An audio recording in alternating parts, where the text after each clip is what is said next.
भंगले स्वप्न महाराष्ट्राचे या लोकशाहीर बशीर मोमीन कवठेकर लिखित नाटकात तुळापूर छावणीवरील धाडसी हल्ल्याचा प्रसंग रोमहर्षक पद्धतीने प्रस्तुत केलेला आहे। छत्रपती शिवाजी महाराज गेले, छत्रपती संभाजी महाराज गेले, आता तरी मराठा साम्राज्य आपल्या हाती लागेल या आशेवर औरंगजेब महाराष्ट्रात उतरला होता। परंतु त्याच्यावर धनाजी व संताजींनी हल्ला केला। औरंगजेब पुरता हादरून गेला।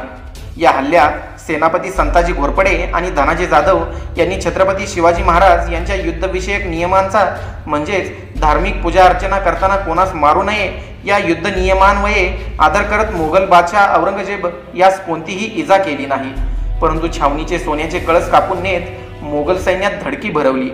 यातून संताजी व धनाजी यांचे शिवाजी महाराजांबद्दलचे प्रेम तसेच राजाराम महाराजांच्या सुखरूपतेसाठी केलेल्या पराक्रमी आणि पराकाष्ठाचे रेखांकन करण्यात आलेले आहे।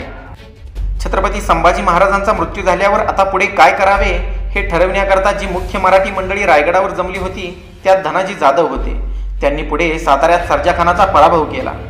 पुढे 1690 साली धनाजी जाधव राजाराम यांच्याबरोबर जिंजीस गेले। तेथे त्यांनी इस्लायम काकाचा पराभव केला। त्यावेळी महाजी नाईक पानसंबळ यांच्या मृत्यूचे वर्तमान समजल्यावर संताजी घोरपडे या सेनापती नेमण्यात आले आणि त्यांच्याबरोबर धनाजी जयसिंगराव म्हणून कार्यरत झाले। मित्रांनो, आज आपण माहिती घेतोय मराठा सरदार धनाजी जाधव यांची आणि तुम्ही पाहत आहात मराठी दर्शन यूट्यूब चॅनल। तुम्ही जर मराठी दर्शन या चॅनलवर नवीन असाल आणि चॅनलला सबस्क्राईब केलेले नसेल तर कृपया सबस्क्राईब मात्र नक्की करा, सोबतच बेल आयकॉन बटनही प्रेस करा। संताजी घोरपडे मरण पावल्यानंतर धनाजी जाधव यांनी सरसेनापती पदाची सूत्रे हाती घेतली। छत्रपती शिवाजी महाराजांच्या नंतर धनाजी व संताजी यांनी मोठा पराक्रम केला होता। श्रीवर्धनहून साताऱ्याला आलेल्या बाळाजी भट्ट व त्यांच्या कुटुंबाला आधार देण्याचे काम धनाजी जाधव यांनी केले। धनाजी जाधव यांनी शाहू महाराजांकडे शिफारस केल्यामुळेच बाळाजी भट्टला प्रथमतः पेशवाईची सूत्रे मिळाली। धनाजी हे सिंदखेड येथील प्रसिद्ध जाधवराव कुळातील होते। ते लखुजी जाधव यांचे वंशज होते।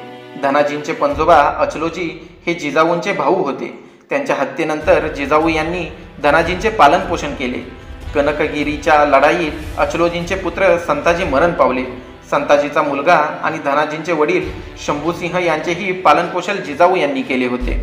पावनखिंडीच्या लढाईत शंभूसिंह मरण पावले। किशोर वयातच धनाजी शिवरायांच्या लष्करी प्रमुख असणाऱ्या प्रतापराव गुजर यांच्या नेतृत्वाखाली मराठा सैन्यात सामील झाले होते। उंबरणी व नेसरी येथील लढाईत धनाजींच्या कामगिरीने प्रथमतः छत्रपती शिवरायांचे लक्ष वेधून घेतले। 1705 मध्ये धनाजींच्या नेतृत्वाखाली सुमारे 40,000 सैनिक असलेल्या मराठा सैन्याने सुरतमध्ये धडक दिली आणि मोगल सैन्याचा पराभव करून गुजरातच्या बुरुजपर्यंत संपूर्ण प्रदेशात चौथ प्रकारचा कर लादला। धनाजीने बडोद्याचा नवाब नजर अली याच्या हाताखालील मुघल सैन्याचाही पराभव केला। 1708 मध्ये त्यावेळीचे सहाय्यक पेशवे बाळाजी विश्वनाथ यांच्या मध्यस्थीने धनाजीने राणी ताराराणींची गादी सोडली आणि खेड येथे छत्रपती शाहू महाराजांशी हातमिळवणी केली। पुढे शाहू महाराजांना छत्रपती बनवण्यात त्यांचा मोठा वाटा होता। छत्रपती शिवाजी महाराजांच्या निधनानंतर धनाजी जाधव व संताजी घोरपडे यांनी मोठा पराक्रम गाजवला। पुढे धनाजींच्या पायाला दुखापत झाल्याने कोल्हापूर येथील वडगावमध्ये 27 जून 1708ला त्यांचे निधन झाले।